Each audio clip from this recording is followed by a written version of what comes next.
va trobar molt d'aliment, una vegetació exuberant que hi havia en aquell moment a Montserrat. Al no haver-hi ungulats, doncs la vegetació havia anat creixent, per tant van trobar molt menjar i van trobar molt refugi. Montserrat, una de les seves característiques és la pedra, per tant, i la cabra, la pedra és el seu refugi, és la seva zona de confort, on busca aquelles zones de seguretat davant d'un perill. L'últim cens que hem fet ha donat unes 439 individus de totes les classes d'edat. Això ho hem de polir una mica encara, però en principi està al voltant dels 430 individus. Doncs perquè aquí podem dir que les cabres estan com unes reines.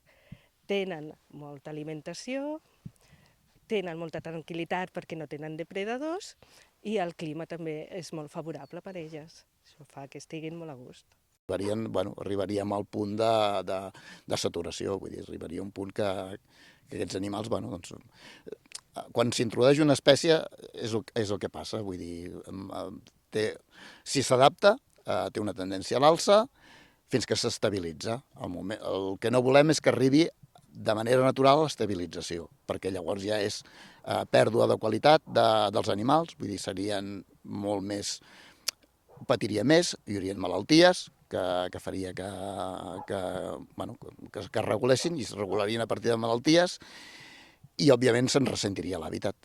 Cal mantenir la població estable. La muntanya de Montserrat és un ecosistema força tancat, té una capacitat màxima de cabres i, per tant, necessitem conèixer quantes cabres tenim en aquest moment.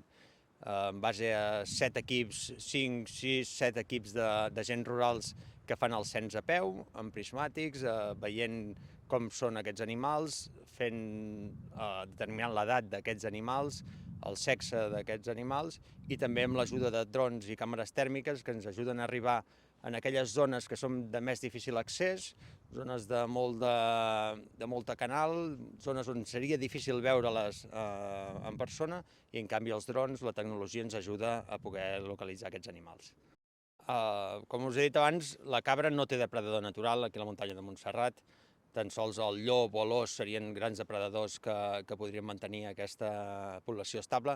Per tant, per mantenir l'equilibri ho hem de fer els humans, hem de fer a través d'un pla tècnic que ens determina quin és el nombre màxim d'animals que admet la muntanya i, per tant, quins són aquells que s'han de gestionar per mantenir la població estable, mantenir la seguretat de les activitats a la muntanya. Un excés de cabres pot provocar conflictes amb els excursionistes, amb els escaladors, amb tota aquella gent que fa usos a la muntanya de Montserrat i també per evitar danys a l'agricultura, que en aquesta zona és una activitat.